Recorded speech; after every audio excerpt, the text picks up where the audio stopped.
हरे कृष्णा, स्वागत है आपका अपने चैनल में। आप सभी को उत्पन्ना एकादशी की हार्दिक शुभकामनाएं। प्रिय श्रोताओं, उत्पन्ना एकादशी का पुण्य तभी मिलता है जब हमारे हृदय में भक्ति हो। भक्ति बिना कथा सुनना केवल शब्दों को सुन लेना है, पर भक्ति के साथ कथा सुनना आत्मा को भी जागृत कर देता है। कहते हैं ना, भक्त बिना भगवान नहीं और भगवान बिना भक्त नहीं। इसलिए आज एकादशी की कथा आरंभ करने से पहले हम उन भक्तों के जीवन को स्मरण करते हैं जिन्होंने अपने प्रेम, समर्पण और श्रद्धा से भगवान को अपने हृदय में वास कराया, क्योंकि जिन्हें भगवान को पुकारना नहीं आता उन्हें भगवान को पाने का मार्ग भी नहीं मिलता और पुकारने की कला तो भक्तों से सीखी जाती है। इसलिए प्रिय श्रोताओं, आज की कथा में हम कुछ क्षणों का विराम लेकर आपसे विनम्र अनुरोध करते हैं कि हम सबसे पहले भगवान के कुछ परम भक्तों की कथाएं सुनें, क्योंकि यही कथाएं हमारी आत्मा को तैयार करेंगी, हमारे अंतर्मन को निर्मल बनाएंगी और हमें इस व्रत के संपूर्ण पुण्य का अधिकारी बनाएंगी। भक्तों की महिमा अनंत है, उनका स्मरण ही पापों का नाश करता है। तो आइए पहले सुनते हैं भगवान के कंजूस भक्त की भक्ति का प्रसंग। एक बार एक सेठ जी बहुत कंजूस थे, लेकिन वे थे श्री कृष्ण के अनन्य भक्त, और वह अक्सर एक संत जी के प्रवचन सुनने जाया करते थे। एक बार उन कंजूस सेठ ने संत जी से विनती की कि महाराज, कोई ऐसा उपाय तो बताए कि मैं भगवान की अपने इष्ट श्री कृष्ण की भरपूर सेवा करूं, लेकिन मेरा एक भी रुपया खर्च ना हो। संत समझ गए कि यह व्यक्ति तो बहुत कंजूस है, लेकिन श्री कृष्ण के प्रति भक्ति भी अटूट है। तो उसकी भक्ति और श्रद्धा देखकर संत जी महाराज ने उसे एक अद्भुत उपाय सुझाया। संत जी कहने लगे कि तुम श्री कृष्ण की प्रतिदिन मानसिक पूजा किया करो। मन में ऐसा विचार करो कि तुम उनके श्री विग्रह को स्नान करवा रहे हो, उन्हें बहुमूल्य सुंदर वस्त्र धारण करवा रहे हो और फिर उनका उत्तम श्रृंगार कर रहे हो। इसके बाद उनको बढ़िया से बढ़िया भोग भी अर्पित कर रहे हो। इस विधि से तुम्हारा काम हो जाएगा। एक तो तुम्हारा एक भी पैसा खर्च नहीं होगा, दूसरा तुमको अपने आराध्य की भक्ति और सेवा दोनों का आनंद भी आएगा। संत महाराज मुस्कुराते हुए बोले, यह मानसिक पूजा है, लेकिन इसमें कोई कंजूसी बिल्कुल मत करना। संत की बात मानकर सेठ जी ने श्री कृष्ण की अब मानसिक पूजा आरंभ कर दी। सेठ जी का तो काम बन गया था। अब उनका नियम बन गया था कि वह स्नान के बाद बड़े भाव से श्री कृष्ण के विग्रह को स्नान करवाते, वस्त्र धारण करवाते और दूध में शक्कर डालकर उनको भोग लगाते। वे सब मन ही मन ये सब करते थे। अपनी मानसिक पूजा के इस नियम को करते हुए उन्हें कई वर्ष बीत गए। अब तो सेठ जी को कई बार अनुभूति होती कि मानो स्वयं श्री कृष्ण स्वयं उनका भोग ग्रहण करते हो। एक बार की बात है, सेठ जी ने श्री कृष्ण को स्नान करवाया और स्नान कराने के बाद उनका बहुत सुंदर श्रृंगार किया, और श्रृंगार करने के बाद जैसे ही भोग के दूध में शक्कर डाल रहे थे तो उन्होंने 1 चम्मच की जगह 2 चम्मच शक्कर डाल दी। अब ये सब भाव वह मन से कर रहे थे, मन से ही दूध और दूध में शक्कर डाल रहे थे। अब जब उन्होंने आज 1 की बजाय 2 चम्मच शक्कर दूध में डाल दी तो सेठ जी तो थे ही कंजूस, कंजूस नहीं बल्कि महाकंजूस। अब सेठ के मन में विचार आया कि 1 चम्मच शक्कर तो आज ज़्यादा डाल दी, चलो एक काम करता हूँ, 1 चम्मच शक्कर वापस निकाल लेता हूँ, किसी और काम आएगी। अब देखिए भाव, सेठ जी मानसिक पूजा करते थे और मानसिक पूजा में भी आज जब उन्होंने कमी की और वह दूध में डला हुआ 1 चम्मच शक्कर वापस निकालने लगे तो उन्हें ऐसा लगा कि मानो श्री कृष्ण ने उनका हाथ पकड़ लिया हो, और श्री कृष्ण कहने लगे, रहने दे ज़्यादा शक्कर, तुमने तो मेरी पूजा में 1 पैसा भी खर्च नहीं किया। मानसिक पूजा करते हो और मानसिक पूजा में भी तुम्हारी कंजूसी की आदत जाती नहीं है। भगवान का स्पर्श पाकर सेठ जी तो धन धन्य हो गए। प्रभु के स्पर्श का एहसास उनके लिए अकल्पनीय था। उनके नेत्रों से आंसू बहाने लगे। उन्होंने अब अपनी मानसिक पूजा के बल पर ही तो भगवान के दर्शन पा लिए थे। इसीलिए तो कहते हैं, भगवान तो बस भक्तों के अधीन होते हैं और भाव के भूखे होते हैं, फिर आप उनसे चाहे कुछ भी करवा सकते हैं। श्री कृष्ण के भक्त रसखान के बारे में तो आप सभी ने सुना होगा। उनके बारे में ऐसा कहा जाता है कि एक बार रसखान जी अपने उस्ताद के साथ मक्का मदीना जा रहे थे। रसखान जी के उस्ताद कहने लगे, रास्ते में आगे हिंदुओं का तीर्थ वृंदावन आने वाला है, और वहाँ के बारे में कहा जाता है कि वहाँ पर एक काला नाग रहता है जो लोगों को डस लेता है। इसलिए रसखान, तुम वहाँ पहुँचने पर आगे पीछे दाएं बाएं मत देखना, नहीं तो वो काला नाग डस लेगा। तू बस सीधे मेरे पीछे पीछे चलते रहना। उस्ताद की बात सुनकर रसखान जी के मन में इच्छा जागृत हो गई कि क्या वो काला नाग मुझे नजर आएगा।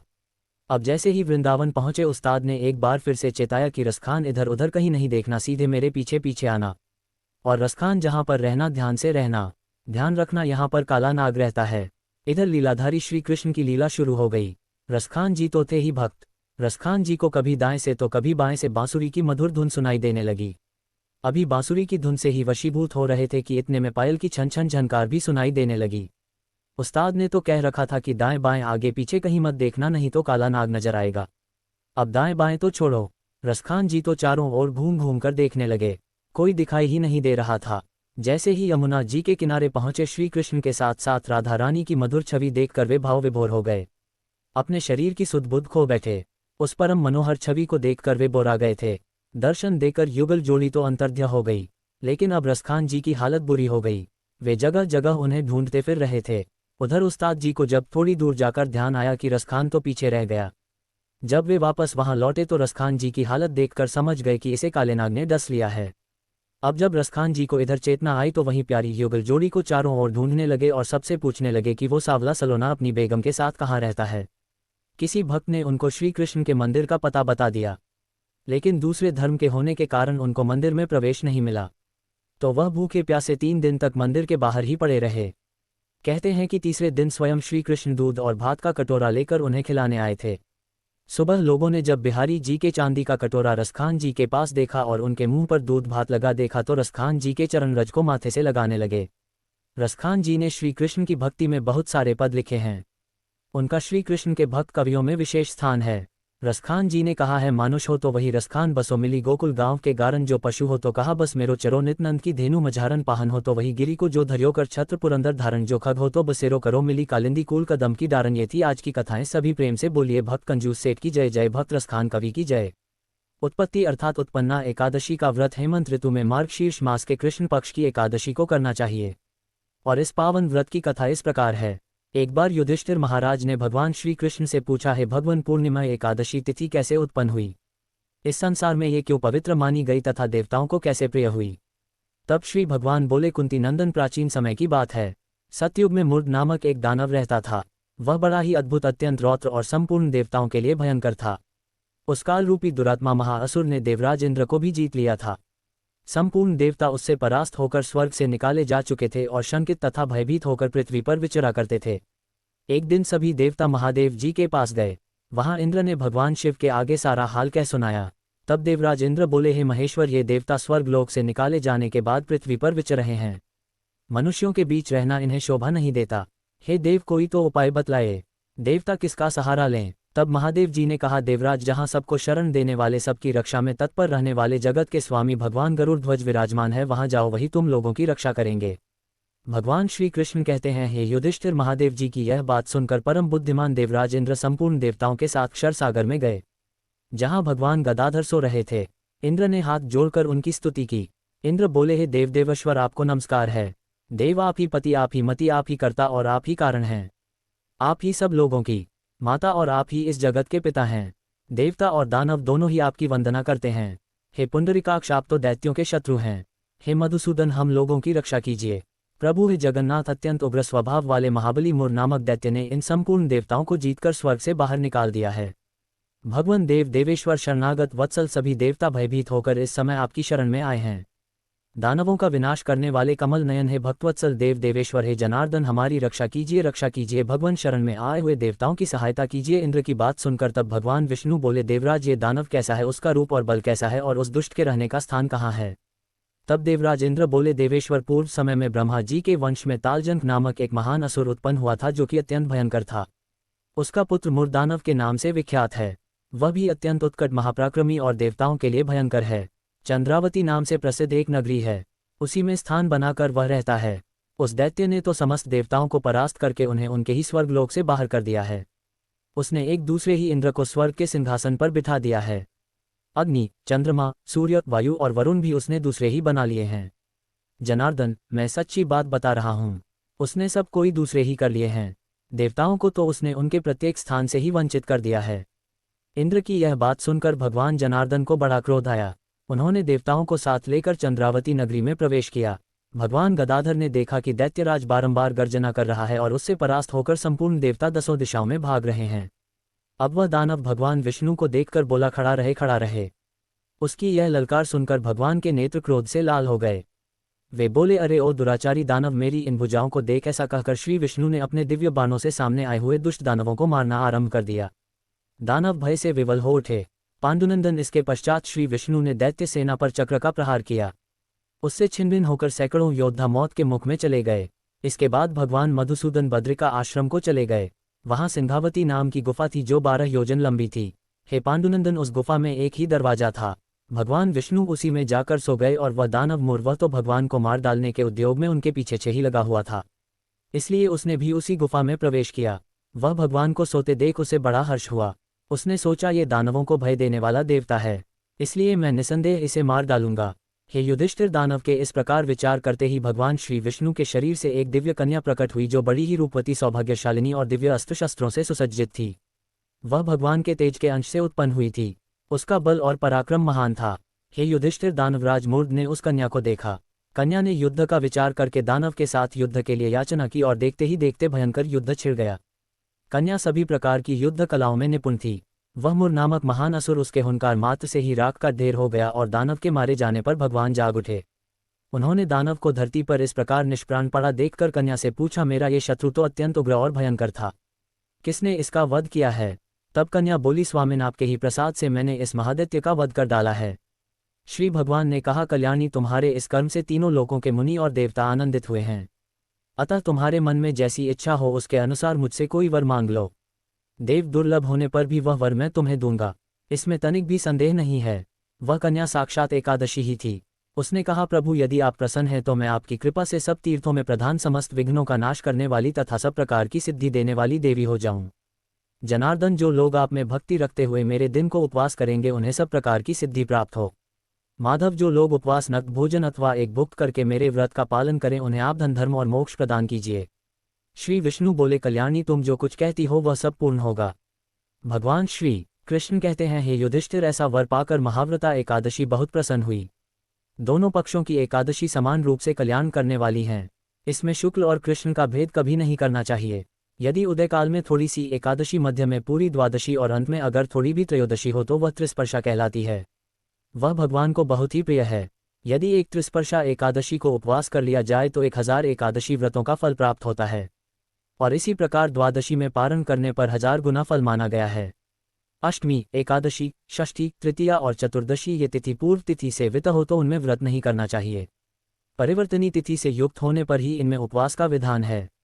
पहले दिन में और रात में भी एकादशी हो तथा दूसरे दिन केवल प्रातःकाल एक दिन एकादशी रहे तो पहली तिथि का परित्याग करके दूसरे दिन की द्वादशी युक्त एकादशी को ही उपवास करना चाहिए। यह विधि मैंने दोनों पक्षों की एकादशी के लिए बताई है। जो मनुष्य एकादशी को उपवास करता है वह वैकुंठ धाम में जाता है जहाँ साक्षात भगवान गरुड़ ध्वज विराजमान रहते हैं। जो मनुष्य हर समय एकादशी के महात्म्य का पाठ करता है उसे 1000 गोदान के पुण्य का फल प्राप्त होता है। जो दिन में या रात में भक्तिपूर्वक इस महात्म्य का श्रवण करते हैं वे निसंदेह ब्रह्म हत्या आदि पापों से मुक्त हो जाते हैं। एकादशी के समान पापनाशक व्रत दूसरा कोई नहीं है। इस प्रकार जब भगवान श्री कृष्ण ने धर्मराज युधिष्ठिर को उत्पन्ना एकादशी की कथा, उसका महत्व और भगवान विष्णु के तेज से एकादशी माता के प्राकट्य का वर्णन सुनाया, तब सभा का वातावरण अद्भुत चैतन्य से भर गया। सभी पांडव, द्रौपदी, भीम, अर्जुन, नकुल, सहदेव और विद्वान ऋषि मुनि उस दिव्य कथा से आनंद और विस्मय में डूब गए। श्री कृष्ण ने तब मुस्कुराते हुए कहा, हे धर्मराज, जो मनुष्य उत्पन्ना एकादशी का व्रत रखे या श्रद्धापूर्वक इसकी कथा का श्रवण मात्र ही कर ले उसके पूर्व जन्मों के पाप स्वयं नष्ट हो जाते हैं। यह एकादशी मोक्षदायिनी है और कलयुग में मानव को धर्मपथ पर स्थिर रखने वाली है, इसलिए इसका पालन अवश्य ही करना चाहिए। युधिष्ठिर महाराज ने हाथ जोड़कर कहा, हे मधुसूदन, यदि कोई मनुष्य व्रत रखने में असमर्थ हो परंतु मन से श्रद्धा और भक्ति के साथ केवल कथा का श्रवण कर ले तो क्या उसे भी व्रत का पुण्य प्राप्त होगा? तब भगवान श्री कृष्ण ने सौम्य स्वर में उत्तर दिया, हाँ धर्मराज, जहाँ भक्ति है वहाँ मेरी कृपा है। व्रत केवल शरीर का अनुशासन है लेकिन कथा श्रद्धा से सुनना आत्मा का शुद्धिकरण है। इस प्रकार कथा श्रवण के पश्चात धर्मराज युधिष्ठिर ने समस्त सभा के समक्ष घोषणा की, आज से हम और हमारे वंश में उत्पन्ना एकादशी का व्रत कभी नहीं छोड़ा जाएगा। यह व्रत ही धर्मों का आधार है और मोक्ष का द्वार है। उनकी इस प्रतिज्ञा के साथ ही सभा श्री विष्णु भगवान की जय, एकादशी माता की जय के दिव्य जयघोष से गुंजायमान हो उठी। कथा समाप्त होने के बाद श्री कृष्ण धीमे से मुस्कुराए, उनका पीतांबर लहराया और वे अपने दिव्य रथ पर आरूढ़ होकर द्वारका की ओर लौटने लगे। जाते हुए प्रभु ने पीछे मुड़कर केवल एक वाक्य कहा, युधिष्ठिर, स्मरण रखना, मन से किया गया उपवास ही सच्चा व्रत है और प्रेम से सुनी हुई कथा ही सच्ची साधना। इन मधुर शब्दों ने सबके हृदय को भक्ति रस से भर दिया। इस प्रकार उत्पन्ना एकादशी की कथा समाप्त हुई। हे उत्पन्ना एकादशी माता, हे परम करुणामय श्रीहरि विष्णु, हम सबके मन में भी भक्ति का दीप जलाए रखना, हमारे भीतर की अंधकार वृत्तियों का नाश करना और हमें धर्म, प्रेम और सत्य के पथ पर चलने की शक्ति देना। अब सुनिए तुलसी माता की कथा। क्योंकि जिस तरह से एकादशी व्रत भगवान विष्णु को प्रिय है उसी तरह से एकादशी व्रत बिना तुलसी माता की कथा के अधूरा रहता है। एक बार भगवान शिव ने अपने तेज को समुद्र में फेंक दिया। उससे एक महातेजस्वी बालक ने जन्म लिया। यह बालक आगे चलकर जलंधर के नाम से पराक्रमी दैत्य राजा बना और इसकी राजधानी का नाम जलंधर नगरी था। दैत्यराज कालनेमी की कन्या वृंदा का विवाह जलंधर से हुआ। जलंधर महाराज था। अपनी सत्ता के मध्य में चूर उसने मां लक्ष्मी जी को पाने की कामना से युद्ध किया, परंतु समुद्र से ही उत्पन्न होने के कारण माता लक्ष्मी ने उसे अपने भाई के रूप में स्वीकार किया। तब देवताओं से युद्ध में पराजित होकर जलंधर देवी पार्वती जी को पाने की लालसा से कैलाश पर्वत पर गया। भगवान देवाधिदेव शिव जी का ही रूप धरकर वह माता पार्वती जी के समीप गया, परंतु माता ने अपने योग बल से उसे तुरंत पहचान लिया और वहां से अंतर्ध्य हो गई। तब देवी पार्वती ने क्रुद्ध होकर सारा वृतांत भगवान विष्णु को सुनाया। जलंधर की पत्नी वृंदा अत्यंत पतिव्रता स्त्री थी। उसी के पतिव्रत धर्म की शक्ति से जलंधर ना तो मारा जाता था और ना ही पराजित होता था। इसलिए जलंधर का नाश करने के लिए वृंदा के पतिव्रत धर्म को भंग करना बहुत जरूरी था। इसी कारण भगवान विष्णु ऋषि का वेश धारण कर वन में जा पहुंचे, जहां वृंदा अकेली भ्रमण कर रही थी। भगवान के साथ 2 मायावी राक्षस भी थे, जिन्हें देखकर वृंदा भयभीत हो गई। ऋषि ने वृंदा के सामने क्षण भर में दोनों को भस्म कर दिया। उनकी शक्ति देखकर वृंदा ने कैलाश पर्वत पर महादेव के साथ युद्ध कर रहे अपने पति जलंधर के विषय में पूछा। तब ऋषि बने भगवान विष्णु ने अपनी माया से 2 वानर प्रकट किए। एक वानर के हाथ में जलंधर का सिर था तथा दूसरे के हाथ में धड़। अपने पति की ये दुर्दशा देखकर वृंदा मूर्छित होकर गिर पड़ी। होश में आने पर उन्होंने ऋषि रूपी भगवान से विनती की कि वह उसके पति को जीवित करें। तब भगवान ने अपनी माया से पुनः जलंधर का सिर धड़ से जोड़ दिया, परंतु स्वयं भी वह उसी शरीर में प्रवेश कर गए।